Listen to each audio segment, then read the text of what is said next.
Most people don't actually read very much, and more importantly, they don't actually do anything with what they read. I've been guilty of this.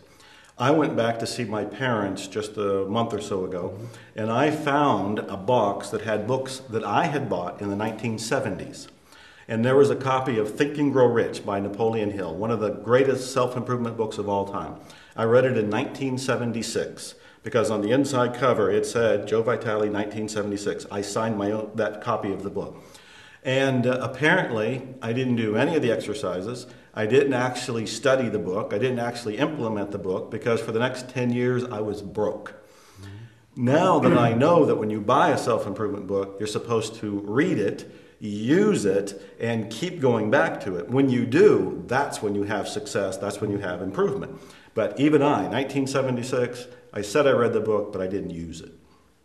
I keep meeting people and I talk to them about the secret and the law of attraction and the topic which is very popular in Poland, at least among certain people, but it is popular. But when I talk to people, it seems to me that for most of them, the only idea which they take from the book is if you want something and you dream about it, it will come. Okay? That's it. No steps, no routines, no work, no action. That's right. No work and no action. But that's not the way life works. No, it's not. But no, I tell people that, and this is something Jack Canfield, one of my friends and another author in the movie The Secret, he says in the phrase, the law of attraction, the word action is in attraction. And I wrote the entire book, The Attractor Factor, about the law of attraction, saying that there's 5 steps. These are steps you have to do. Now, certainly, the mind is powerful, and you can sit and you can relax and you can visualize, and you will have an impact on the world. But we are supposed to co-create our reality. Co meaning me and the rest of the world working together. So I have to get off my butt and do something. So that has to be inspired. I have a whole book called Inspired Marketing, which talks about inspired action. And of course, action is part of the law of attraction. You have to do it. All of us are lazy, though. We don't want to work. But the reality is, if you want the results you've been dreaming about, you do have to work.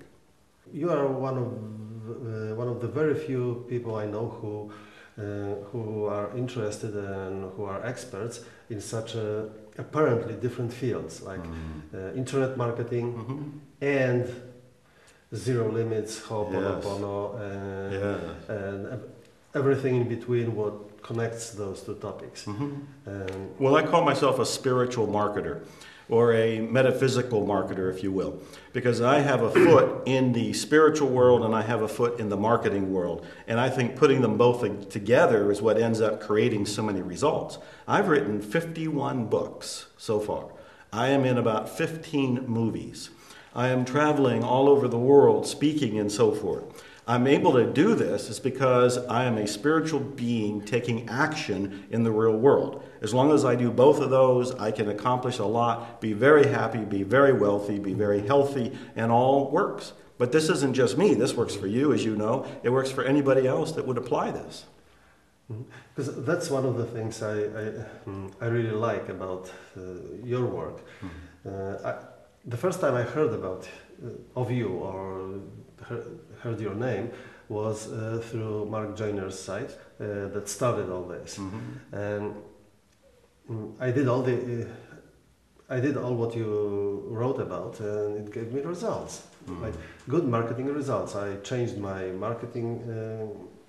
I changed the content of my website. I rewrote everything I wrote before. about my courses and trainings and seminars, and instantly it worked. But you took action. I took action. Well, I was already taking action because I had my business. I was advertising. I just implemented the knowledge you were selling, and then I bought a few more books. But then you send another email about me and my emails. Spiritual marketing. I got that one too, and I read it and said, well, this is far out. Because my parents are scientists, and I grew up surrounded by test tubes and microscopes, and all those beliefs like if it's such a good idea for business, how come everybody else is not doing it yet? We can't be the first. So that was far out, the whole idea. But then I thought, well, everything worked so far. Everything Joe said worked so far. Well, I'll give it a try. And I did, and it worked.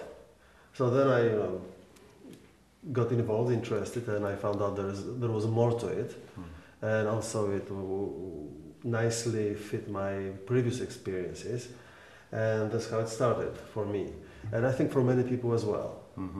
Well, the book Spiritual Marketing changed my life as well as a lot of other people's. That's the book that became the Attractor Factor. I just retitled it, rewrote it, expanded it.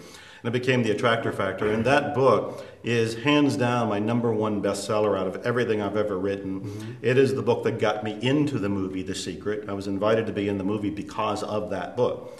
And the interesting side note is that I did not want to release the book to the public because I was afraid of the very thoughts you were having initially, that this was too far out there. That people are going to look at me and go, this guy is a little crazy. He's what we would call That's what I thought. States woo-woo. Well, crazy can be good and crazy can be bad. But I was afraid that people would judge me harshly and negatively and not buy anything after that. And to my surprise, they loved it. And when I think about all the lives that were changed as a result of it, I now understand that that was important for me to get out, not just for my career, but for all of these millions of people who are reading the book. I also want to point out that you were raised by scientists and you had test tubes all around you. And you said when you were reading Spiritual Marketing that you actually said you would try it. Yeah. Isn't that what a scientist does? Yeah. And then you said it worked, which is the results that the scientist would say it does work or it doesn't work, depending on what they did. And so as even a scientist, you found that the metaphysical, the spiritual would work when you implemented the steps. So I'm just highlighting that to show that these are all practical. They're not just spirituality. These are not just feel-good ideas. They are if you only read them. But if you read them and take action, now it's proven in your own life. There is another topic I would like to talk about is beliefs. And one of the Poland is one of the countries I've lived in, and this belief is very common here. It's actually it's more than belief. It's either or mentality.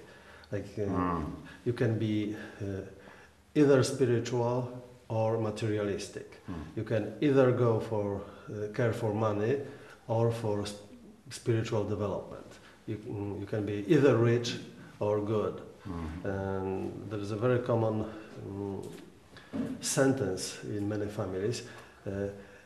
Maybe we are not rich, but we are honest. Yes. What would you say to people who think like this and who think those thoughts when they come across law of attraction or spiritual marketing? That's a wonderful question. You know, everybody has beliefs, but there's also cultural beliefs. And what you're talking about are shared beliefs by a population.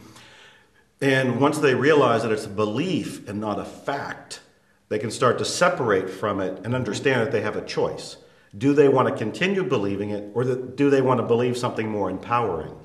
For example, I know that the spiritual and the material are two sides of the same coin. They're not separate. You don't have just the spiritual world over here and just the material world over here. When you realize that the material world is the concrete form of the spiritual world, then you're starting to go in the level of awakening or enlightenment. You're starting to realize that you can have it all. Now, when you first hear this for the first time, you might think, oh, that's nuts. That's not possible. That's not what I've thought all this time. But I've said it in most of my books. We live in a belief-driven universe. Change your beliefs and you have a different universe. You can still live in Poland. You can still live wherever you're at, but you'll have a different experience of reality. It'll be a happier one, a wealthier one, a healthier one when you change your beliefs about it. So I would take any one of the beliefs you just mentioned, and one of them can be that you can't be spiritual and you can't be, or material, you have to be either or even the line that you said about we may not be wealthy, but at least we're honest. Yeah. That is something the media teaches us. That is in many movies. There's a famous movie, Spider-Man, which I'm assuming has been aired over here. And there's one scene where the father's telling the son that we may not be rich, we may not have it all, but at least we're honest. That's delivering the message of a programming to us, that in order for us to be honest, we can't be rich. Well, that's not reality. That's not a fact. That's a belief. So the more we look at any of these beliefs and question them, the more we can be free, whether it's in Poland or in America or anyplace else. People still have a love-hate relationship with money, for example. And they'll say, I want money or I need money. And they need it because they want to pay bills, they have to pay for medical expenses, they have to pay groceries, rent, whatever it happens to be. But unconsciously, they have this thought that money's bad, money is evil, rich people are greedy. So they try to use the law of attraction, and they're saying, okay, I'm going to attract money consciously. But unconsciously, they're saying, keep it away, because it's bad, it's evil, don't let it into my life. They have to become aware of all this. They have to understand that money is actually neutral. Money doesn't mean anything by itself. It's paper, ink, coin, whatever you happen to agree that it is.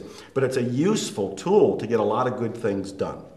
Marketing. A lot of people don't like marketing. They'll say it's manipulation. And I'll say, oh, marketing, that is sharing your love for your product or service to the people who will most welcome hearing about it. That is doing a great service to humanity. When you are manipulating people, that's when you're trying to sell something you don't really believe in.